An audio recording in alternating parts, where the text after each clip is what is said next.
Hello ladies and gentlemen, we're back to Shit-O-Vision again. As you can see, I know the last few videos have been in great high quality, but I really don't want to have to go to the effort for the DVD collection videos. So I'm just going to stick to the same format that I've been doing these in since forever, really. First things first, my podcast, yada yada yada, it's great, it's good.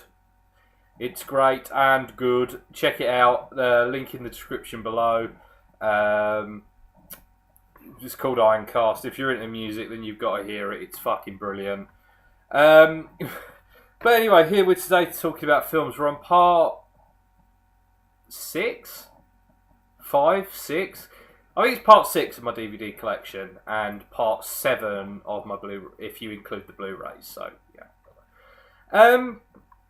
But yeah, let's get on with it. The first one that I've got to show today is The Exorcist. This is a snapcase, of course, as you can see. Yeah, what is there to say about The Exorcist? Well, first things first, this is very nice packaging. It's a dual disc as well. This is one of those ones that's so old that it's got the film on the A side and the special features on the B side.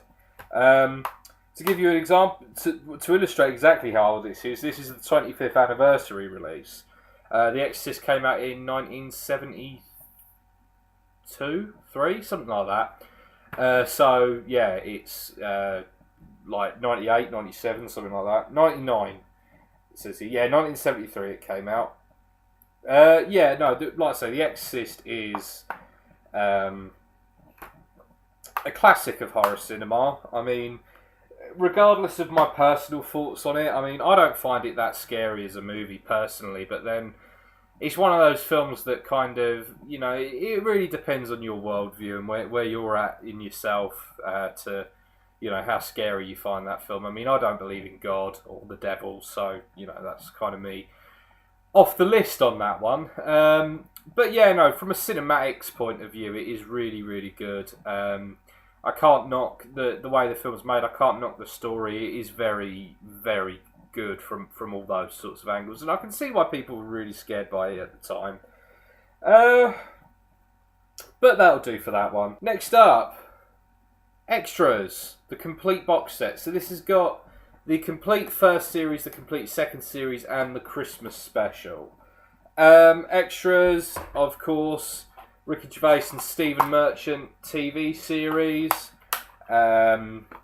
Follows Andy Millman, played by Gervais, who is at first he is a television and movie extra who is trying to break into the television industry. In the first series he's still an extra, but in the second series he's moved on to kind of being, he's got his sitcoms on the telly and whatnot. But yeah, no, this is the first thing that they did after The Office. I would put this on a pretty even pedestal with The Office. I would possibly say The Office is a little bit better, but this is great stuff, I think. Obviously, it's notorious for the fact that it uses, obviously, real-life celebrities in its... often very high A-list celebrities in its cast coming as, guest stars. So you get the likes of Sam Jackson is in one of them. Who else? Orlando Bloom appears. Loads of people. Who's on the front here? George Michael, David Bowie, Daniel Radcliffe. So yeah, tons of famous people. Making fools of themselves, playing sort of really, over-characterised, sort of playing, exaggerated versions of themselves, and it's really entertaining. Good series. My only complaint, though, with the DVD is that the Christmas special DVD, there was actually 2 different cuts of the Christmas special, which is a sort of feature-length TV movie. There was 2 different cuts of it, and what there was basically, because it's a BBC HBO co-production, there was the BBC cut, the HBO cut. Obviously, the HBO cut changed certain jokes in order to appeal to the American market, because obviously there's certain cultural references that an American audience wouldn't understand about the British cut. You know, there's references to like Same Difference and stuff like that that were replaced with references to the Scissor Sisters, I seem to remember. And the version that is on the DVD is that HBO cut. It's not the original BBC cut, which is a shame. It would have been nice to get the BBC cut, seeing as that's the version that was on television in this country. But, you know, beggars can't be choosers. Alright, let's move on to one of the classic video nasties, Faces of Death.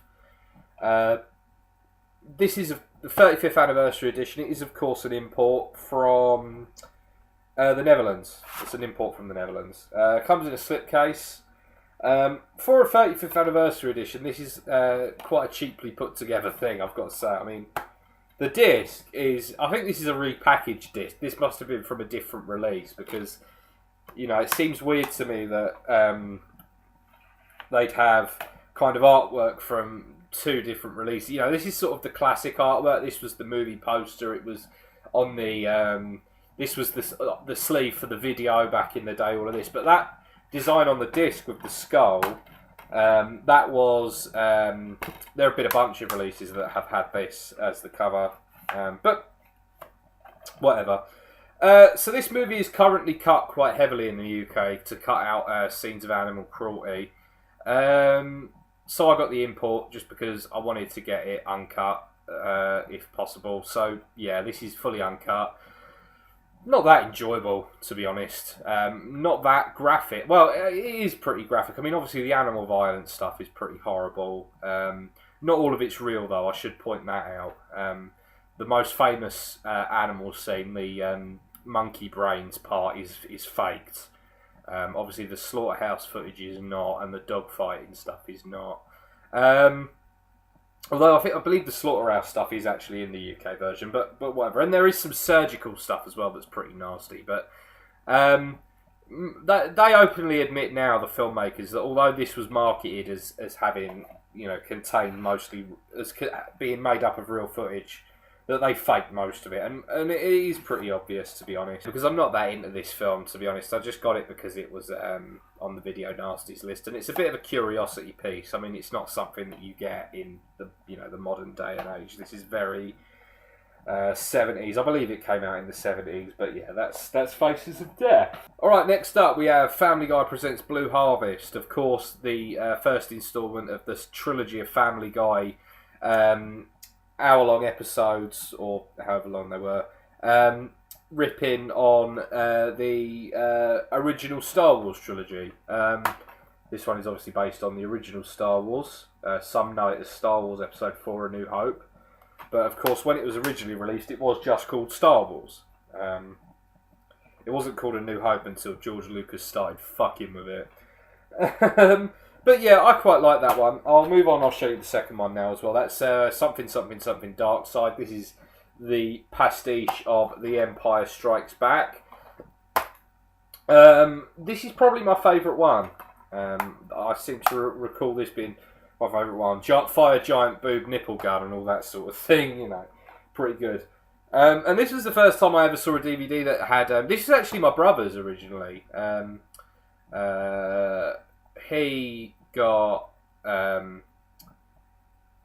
He got this for Christmas one year, and I think I got my first iPod Classic around that time. So this was the first time I ever saw a movie where you got a free digital copy. So he got the DVD, and I said to him, "Oh, can I put the digital copy on my iPod?" And I did. So I had that on my iPod. It's the only time I've ever put video or anything like that on an iPod, dude. It's hilarious. But yeah, that's probably my favourite one. I don't have It's a Trap. I'm looking out for it at the moment. Fawlty Towers, the complete series. Yeah, this is the classic 70s BBC sitcom starring John Cleese, Prunella Scales, Connie Booth, Andrew Sachs was in it. Yeah, this is pretty much classic BBC sitcom. I would highly recommend checking it out. It's just about an owner of a fucking awful hotel who's on the verge of a nervous breakdown. Everyone around him is totally incompetent, and it's just not going right for him at all. I won't blab on about it too much because I'm sure most of you have seen Fawlty Towers on UK Gold or whatever. But if you haven't seen Fawlty Towers, what have you been doing? You've got to check it out. Very funny stuff. Bit dated in places, but very funny stuff. Alright, next up we have a real classic shocker of a revenge movie. This is Fight for Your Life. This is kind of a meeting of the blaxploitation genre, the rape and revenge genre, home invasion genre. This movie, essentially a gang of escaped fugitives go on the run. They end up holing up at the house of a black family, and the leader of the gang is this super racist white guy. He's there. That the father of the household is a priest, I believe. He's like a pastor of some description, and he basically has to come to terms with the fact that ultimately God ain't going to help him here, and he's got to fuck these guys up himself, you know. But yeah, this is a Blue Underground release. Obviously, Blue Underground do a lovely job with their stuff. So it's got an audio commentary. It's got some theatrical trailers. It's actually got two, because this film was released as both. It was released under the title Fight for Your Life, and it was also released under the title Staying Alive. And if you watch the trailers, essentially it's almost like they've got a white trailer and a black trailer. So there's a trailer that was designed to appeal to white audiences under the title Fight for Your Life, which kind of talked up more of the home invasion, revenge movie elements of the film. And then there was the black trailer, which was under the title Stand Alive, which spoke up more the sort of blaxploitation elements of the movie, which is very interesting. I mean, I've got to say, I really thought this was a good film, very well made. This was a video nasty, incidentally. This is one of the ones that still hasn't been released in the UK. So this is an import, obviously, from America on Blue Underground. Yeah, I've got to say, I think Fight for Your Life is a real classic of exploitation. I wonder would that... Yeah, I think that'd pass uncut now. I'd have said so, yeah. Okay, next up we have the master of the martial arts movie, Bruce Lee in Fist of Fury. Yeah, this is probably my second favourite Bruce Lee film after Enter the Dragon. I think Enter the Dragon's everyone's favourite, isn't it? So yeah, in this movie, Bruce Lee plays a martial arts student who his sort of martial arts school comes under threat from the nearest Japanese martial arts school, and the two go to war. Yeah, it's a pretty good movie, I've got to say. There's on this you've got two. There's two soundtracks. There's the original Mandarin, and there is the English dub, international dub. I've got to say the international dub's a bit weird. I wouldn't go with the English dub. I'd probably say just watch it with in Mandarin with English subtitles. But yeah, no, this is probably my second favourite after Enter the Dragon, which, as I say, is, as far as I can tell, everyone's favourite Bruce Lee movie. But this is a really great movie too. I would definitely recommend checking out Fist of Fury. Okay, next up is the first in a series that I really love. This is a Fistful of Dollars, obviously directed by Sergio Leone, starring Clint Eastwood, with a soundtrack by Ennio Morricone, which is utterly classic, frankly. This is a great trilogy of movies that, for my money, special offer, spaghetti western. Please complete the following questions, fill in details of your name and address, and return all entries by the 31st of December 2000. Yeah. Dude, this is cool. Just catalogues and stuff, you know, it's cool to see this sort of thing. I mean, you don't really get catalogues of other titles in too many DVDs. But yeah, you know, whatever. Yeah, this is a classic Western. This is probably my favourite Western of all time. Might be tied with The Good, the Bad and the Ugly. I'm definitely more of a spaghetti Western person than a traditional American Western type myself. This one follows the man with no name, or Joe, if you've seen the movie. Who is a nomad. He wanders from town to town. He wanders into town that is kind of under siege from a war between two families. Essentially, he kind of steps in and sees the opportunity to make money out of what's going on, and gets a little bit more caught up in what's going on. This is a great movie. I would highly recommend A Fistful of Dollars to anyone. Alright, next up we have one of my favourite movies of all time. This is in my top 5. Definitely top 10, probably top 5. This is The Bride of Frankenstein. Yeah, I showed Frankenstein in my Blu-ray collection video. This is Bride of Frankenstein. This is the infinitely superior sequel. I really can't overstate how much better this is than the original. This is one of the most heartbreaking movies I've ever seen. I mean, I've personally never cried watching a movie.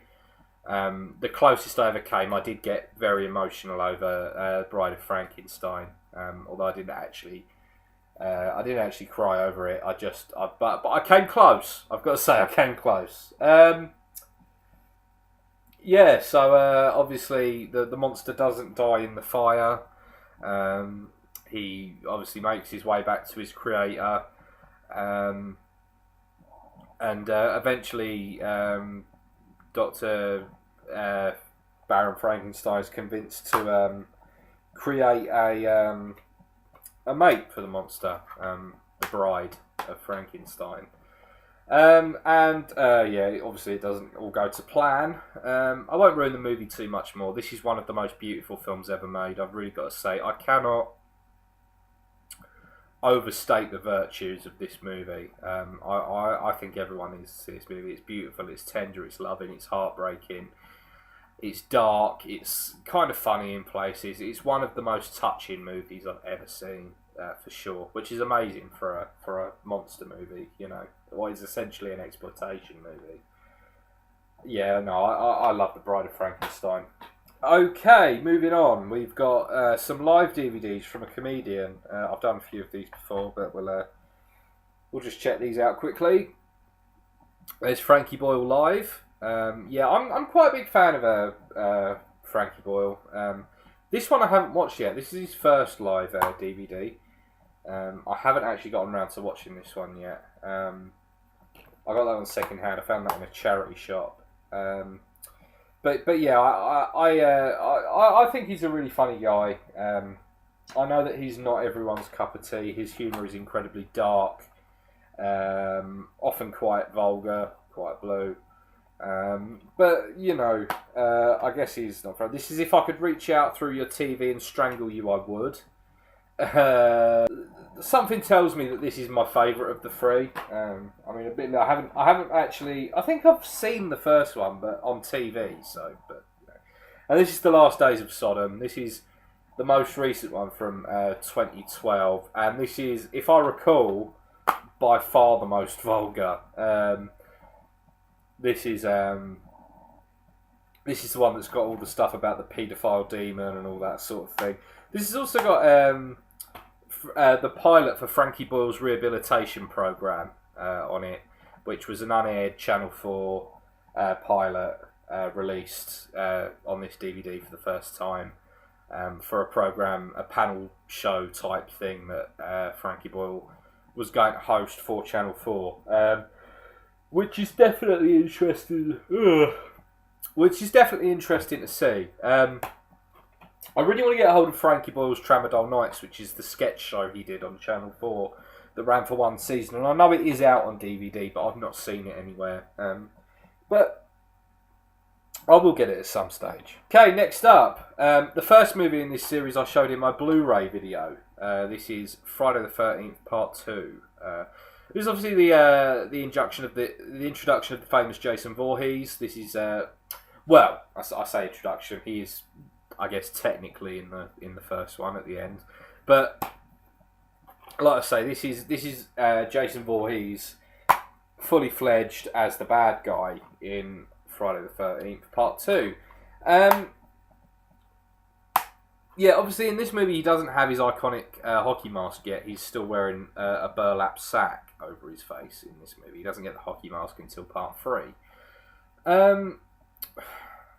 I'm not a big fan of this movie, to be honest. Maybe I need to rewatch it, but I just remember thinking, well, the first one was so much better, because it really was, in my opinion. But that's Friday the 13th Part 2.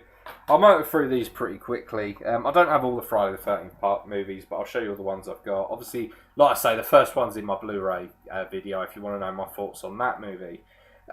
Here's A New Beginning. I won't spoil the ending. This is one of the best Friday the 13th movies, in my opinion. That means it's in the upper half, because they're mostly not great. But, yeah, no. The New Beginning is, yeah, I won't spoil the ending, but this is a great movie. A lot of people hate the ending. They think that the ending ruins the movie. I personally quite like it. But I kind of think, you know, it's quite an interesting twist to put on things. This one is my friend Demon Master Reviews here. This is his favourite Friday the 13th movie. This is The New Blood. This is Part 7. 5, 6, yeah, 7. Yeah, I don't like this one. I told you I'm not a Friday the 13th fan. I'm not. It's a poor man's Halloween, as far as I'm concerned. There were a few good movies in the series, though. This definitely ain't fucking one of them. Jason Goes to Hell, the final Friday, fucking terrible movie. This is the worst one. I think I've seen all of them. I'm not 100% sure, but Jason Goes to Hell. Essentially, the spirit of Jason goes from body to body in this movie. And kind of, you know, the bodies do thing, and Jason is only sort of briefly in the movie, as I recall. But yeah, that's Jason Goes to Hell. Next up, we have a movie that I reviewed very recently. I shall leave a link to the video of me reviewing this, Jason X. Jason in Space.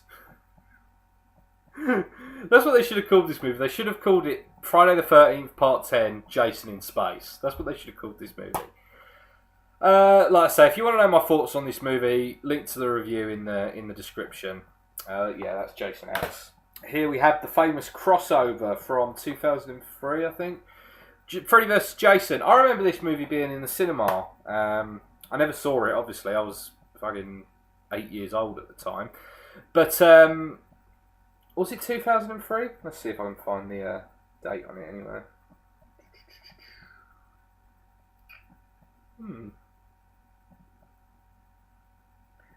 Well, I can't see any copyright information. I think it's 2003 though, but I mean I could be wrong. This is okay. I mean I'm a bigger Nightmare on Elm Street fan than Friday the 13th fan.